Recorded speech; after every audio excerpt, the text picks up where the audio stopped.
Hello and welcome to another Dead by Daylight video. This one is another informational one. As I stated in the last episode, this one is going to be for the Survivor meta perks. Now, I'm recording this directly after the killer meta perks, so if you want to see what the killer meta perks are, I will leave a link in the description below, so that way you can go and see that real quick, and then you can always come back to this one, or you could just watch this one and then go over and take a look at the killer meta perks and just follow along from there. Hey guys, this is in post-edit. I wanted to apologize real quick. At the time I was recording the killer perk list, I also forgot there was a non-meta list, so this list will contain both meta and non-meta survivor perks. So enjoy the rest of this. For Dead Hard, you can take a beating. When injured, tap into your adrenaline bank and dash forward quickly to avoid damage. Press the active ability button while running to dash forward. You avoid damage during the dash, and you get exhausted for 50 seconds, so you do not recover while running. The change to Dead Hard is that they will now provide the endurance effect for 1 second when activated. If you time it right, you'll prevent the hit and gain a movement speed boost. This will remove Dead Harding for distance and make it solely used to dodge hits, which killers can anticipate and even bait accordingly. That last little bit is actually something that the developers have actually put down in the patch notes. So instead of having to dash forward for distance to avoid taking a hit with Dead Hard, you will now immediately gain a 1 second use of endurance. The next perk is Decisive Strike, which is on Lori. After being unhooked or unhooking yourself, Decisive Strike activates for 40, 50, to 60 seconds depending on the tier of the perk. While active, complete a skill check when grabbed by the killer to escape, stunning them for 5 seconds. Succeeding or failing will disable this Decisive Strike, but you will get another chance if you fail. If you succeed, you no longer get it, and you become the obsession after stunning the killer. While active, the following list will deactivate Decisive Strike. I'm not going to read it all because I'm going to tell you exactly what they are changing it to. Decisive Strike will now deactivate once the exit gates are powered. Whoa! Okay, I am reading this the same time I am making this video, so if I seem shocked, I'm actually surprised because I have not read anything more than a couple of the killer meta perks. Decisive Strike will now deactivate once the exit gates are powered. In addition, the stun duration has been reduced from 5 seconds to 3 seconds. So, while the stun is being reduced by 2 full seconds, you were also going to lose it once the exit gates are powered. The next perk is going to be our main man Bill, who brings the most survivor used perk, Borrow Time. Borrow Time, as we all know, gives the unhooked survivor the endurance status effect for 8, 10, to 12 seconds. The change of the duration Borrow Time will now extend the duration of the endurance effect by 6, 8, and 10 seconds. So it's going to be pretty much back up almost to what it was before, when you were within the killer's range, before they made it to where any point in time that you're given the endurance effect. So now if it's 8 seconds you get 14, 10 seconds you get 18, and 10 you get 20 seconds. And increase the movement speed bonus duration by 10 seconds for any survivor you unhook. These effects will be cancelled if the unhooked survivor performs a conspicuous action, which is the same list that you would see on Decisive Strike. That is going to be absolutely huge. So now any other actions that are being done, say you happen to start healing the survivor that unhooked you, that is now going to be a deactivation immediately, regardless of how much time you have left. The next perk is going to be on Jake, which is Iron Will, actually. Grunts of pain caused by injuries are reduced by 50%, 75%, and 100%, which means that once you get it up to tier 3, you will no longer be able to be heard when you were injured. This is from the developers, and I quote, "To address its high usage rates, we are lowering the grunts of pain reduction to 25, 50, to 75%. Additionally, Iron Will is no longer active when exhausted, though it will not cause exhaustion itself." Hold on, so if you use like Sprint Burst, or if you happen to use any perk that causes exhaustion, Iron Will deactivates for the duration of exhaustion that you have. Plus, you'll be still heard now. That is actually balanced in a way, because I used to use Iron Will a lot, especially on streams, so that way I can get around killers to use borrowed time. So actually, that brings it down to a balanced setting. Now, as we all know, the next survivor is Claudette, and the perk that you may have seen along the list of 39 is actually SelfCare. Now, I have not read this, as I stated before, so we're going to read this together. The current use is unlocks the ability to heal yourself without a healing item at 50% of the normal healing speed. Increases the efficiency of healing item self-heal by 15%. And that is just Tier 2. Tier 1 is item efficiency is 10%, then 15. Tier 3 is 20. The change is as follows. Oh my god. To reduce the strength, SelfCare's heal speed will be lowered to 25, 30, 35%, and the item efficiency bonus has been removed entirely. So basically they took SelfCare, held it up at the palm of their hand, remembered what it was like on the silver platter, and just bonked it to hell and back, reducing its power even more. I used to be a SelfCare gamer before Michaela came out, bringing out Circle of Healing. Having this reduced to 25, 30, and 35% is astronomically painful, especially now you can no longer use the efficiency of healing's item bonuses. So that way you can use more of the medkits. The next perk is actually Spine Chill, which I luckily have on Claudette still. The current use is that you get notified when the killer is looking directly in your direction and standing within a 36 meter range. While it's active, skill check trigger odds are increased by 10%, with success zones reduced by 10%. While Spine Chill is active, everything listed is increased by 2%. And I do believe it goes up to 3% and 4% as the list goes on. But all the others, like 36 meter range, skill trigger odds are the same, and I do believe the success zones are the same. I could be wrong. Here are the changes that are coming to Spine Chill. Spine Chill will now only activate if the killer has a clear line of sight to the survivor. This will remove the awkward counterplay when the killer must look away to ensure a stealthy approach. Okay, that's already huge. So a clear line of sight means that you cannot, the perk will not activate if you're behind a wall. So that way you cannot know, oh, okay, they're looking in this general direction or that general direction. Next, we will be adding a short half-a-second lingering effect to Spine Chill. This will prevent the perk icon from flickering when the killer looks around and makes the action speed boost more consistent. Finally, we will be removing the vault speed bonus entirely, as it does not suit the perk's nature. So, vaulting is now going to be removed entirely. Spine Chill will no longer look like it's having a rave in the bottom right hand corner. And you must have a clear line of sight in order for it to activate. Okay, so again, as I stated, I was making the killer episode for the meta perks and found out that there were non-meta perks in the same time I was doing the survivor one. So I went and finished that part real quick. But now we are going to look at the survivor perk buffs. All the non-meta perks are getting buffs. Now, since his Iron Will has been nerfed in the meta, what perk has been buffed? And that perk is actually Calm Spirit. Reduces chances of alerting woodland creatures by 80, 90 to 100%, and Calm Spirit allows you to overcome the urge to scream.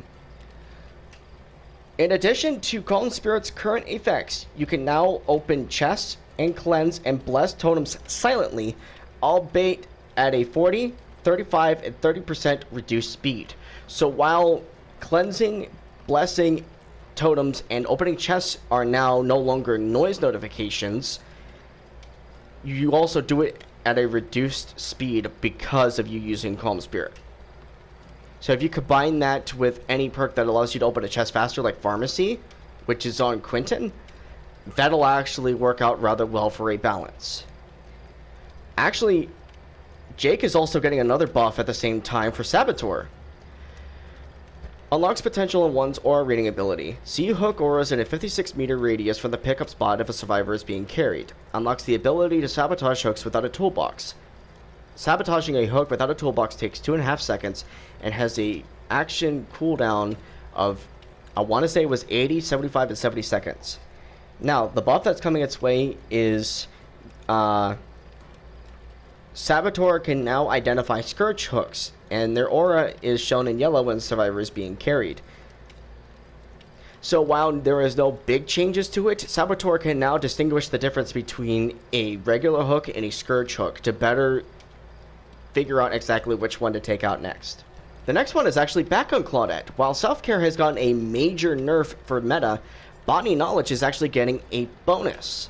It's getting a buff. Botany Knowledge is healing speed and healing item efficiency is increased by 11, 22, and 33%. It is now increased for the healing speed efficiency to 30, 40, and 50%. So healing speed and healing item efficiency is increased by a good amount. The next perk that's getting changed is on Zarina, and that perk is going to be Off the Record. Once you are unhooked or escape from the hook, Off the Record activates for 60 seconds. I don't remember what the bonus is. While it's active, your aura will not be shown, and grunts of pain caused by injuries are reduced by 100%. The big buff that's being changed is upon being unhooked, gain the endurance status effect for 60, 70, 80 seconds, which I do believe corresponds into when you get unhooked or escape from the hook. The endurance status effect is lost upon performing a conspicuous action, like Decisive Strike. The next perk being changed is Lucky Break. Lucky Break activates anytime you are injured. While Lucky Break is active, you won't leave trails of blood or scratch marks for a total of 40, 50, 60 seconds, and is permanently deactivated for the remainder of the trial once the total duration has elapsed. The change to it is we're giving survivors a way to recharge Lucky Break. Each second spent healing another survivor increases Lucky Break's duration by 1 second. The total time cannot exceed the starting duration. So wherever it's at for the tier of the perk, it cannot exceed beyond that. So it's no longer a one-time use. It will now be rechargeable depending on how many times you heal another survivor for a total duration of 40, 50, 60 seconds depending on what tier it is. The next perk we're actually going into, as I mentioned earlier, is Pharmacy. Unlocking chests is 40% faster, and the noises this causes, along with hearing distances, are reduced by 8 meters. It goes 40, 60, and 80% faster, and will guarantee an emergency med kit on your first unlocked chest. The changes will be Pharmacy will now activate whenever you're injured, guaranteeing an emergency med kit when you search a chest. So Pharmacy will no longer be active throughout the entire trial. It'll only be active whenever you're injured. I'm going to read this again, and again, this is from the developers. Now, Pharmacy will activate whenever you're injured, guaranteeing an emergency med kit when you search a chest. I would imagine that's based on each time you are injured. This effect can happen multiple times in one trial, so that backs up my thought. A little note that they added in is, good luck stealing my med kit now, Meg. While Lori has received a nerf drastically for Decisive Strike, she's also getting a buff on another perk, which is actually Sole Survivor. Each time a fellow survivor is killed or sacrificed, gain a token. For each token, your aura cannot be read by the killer within a max of 20, 22, and 24 meters for each kill or sacrificed survivor. In addition to hiding your aura, Sole Survivor will now increase your generator repair speed by 75% and your exit gate and hatch action speed by 50%. These effects are only active when you're the last survivor standing. So Sole Survivor gives you the literal means of Sole Survivor. So when you're the last one and you're trying to get that exit gate open and the hatch has been closed, you will now get that open 50% faster. I haven't looked at any of the patch notes, so I don't remember the last time that Jeff has actually gotten a nerf or a buff, but the perk in question that he's getting a buff to is actually Distortion. You start the trial with 4 tokens. For the next 6, 7, 8 seconds the Distortion is activated, you do not leave scratch marks and your aura will not be shown to the killer. And that token is consumed whenever another survivor is hooked, or with barbecue and chili, or happens to be anything that causes the aura to be seen. The change is we've added a way to regain Distortion tokens. Gain 1 token for every 30 seconds spent within the killer's terror radius. I know a couple of people that would actually benefit from this a lot, considering they use this perk quite a bit. So having this perk being regenerable is huge. The next perk is actually a universal perk, and the perk in question is actually lightweight. Scratch marks stay visible for 1, 2, and 3 seconds less than normal. So the change is, in addition to lightweight's existing effects, your scratch marks will be more sporadic, making you harder to track. And your scratch marks will also fade 5, 4, 3 seconds sooner. So it'll be 3, 4, 5 seconds instead of 1, 2, 3 seconds. So the killer can see scratch marks for a total of 10 seconds before they fade completely. Lightweight now makes it to where at a maximum of 3 seconds less, so they only see it for 7 seconds.